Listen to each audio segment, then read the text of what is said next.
I want to continue today in what we've been talking about, these lessons for mentorship. And we've been looking at this mentorship between Paul and Timothy. It's I think it's just one of the most exciting accounts that we can kind of dig into and read through. And today's a little bit unique because I want to talk to or discuss this idea of the significance of mentors knowing their gifts and being willing to serve no matter the cost. Okay, let me say that again. The significance of mentors knowing their gifts and being willing to serve no matter the cost. And it kind of comes from 2 Timothy chapter 1, verse 11. Again, this is Paul to Timothy. He says, "And of this gospel I was appointed a herald and an apostle and a teacher. That is why I am suffering as I am." Now, you got to kind of dig into this a little bit more, but as I read that just recently, I paused there for whatever reason, and I realized that, Paul knew his gifts. He basically says it here, right? I was appointed a herald and an apostle and a teacher. And that is why I am suffering as I am. And so I just thought about this mentorship.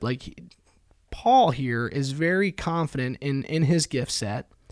And he says, this is why I'm suffering. I know who I am, and that's why I'm suffering. And so I think there's a huge lesson to take away here for mentors, number one. And then proteges, we've got to we have a role in this as well. But mentors know their gifts, and they're willing to serve no matter the cost. So mentors, why am I sharing this?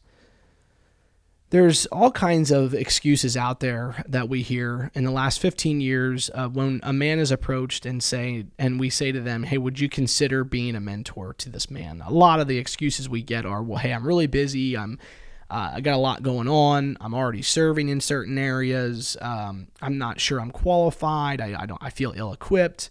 I'm not confident. I've got my own issues going on. I've got my own problems. I don't feel like I can offer a whole lot. What do I do as a mentor?" Right? I don't know who to start with. We could list them. I think we've even had a podcast about these excuses that, how do we combat these excuses? But what I love about Paul is confident in who he is. He knows his gift set. He's not looking at his flaws. He's looking at, no, this is how God has gifted me. So that's the first thing I want to encourage all of us with today is to say, hey, let's not look at the obstacles. Let's not look at our flaws. Let's not look at our shortcomings. I'm not saying we can't assess those things here and there, but let's really try to understand, what is my gift set? Right? So I know, for example, personally, I'm gifted relationally. I know that I can go, and God's given me this gift to go build relationships with all kinds of different people. Right? And so I need to use that to my advantage, and I've got to know that gift, and I've got to be willing to serve no matter how busy I am, no matter how much I've got going on. We see that Paul is saying, this is why I'm suffering as I am. So we might not always feel like it. We might not always be we might not always experience success and joy and satisfaction. It might get hard sometimes. But that's why, again, we talked about this in a previous podcast. That's all about fighting the good fight of faith. And we need to step up to this challenge. So mentors, man, maybe you don't know your gift set. I want to encourage you to do so. I want to encourage you to grab a spiritual gifts test, to go out there. You can Google 5-fold ministry test. You can take a quick thing of, hey, are you more apt to being an apostle? Are you more apt prophetically? Or are you more wired to be a teacher or a pastor? Maybe you're more wired to be an evangelist.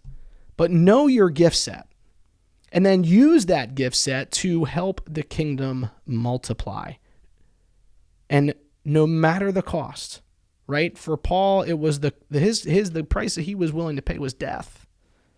Right? And I'm not saying that is extreme for all of us, but the bottom line is we have to be willing to serve another man in mentorship no matter the cost.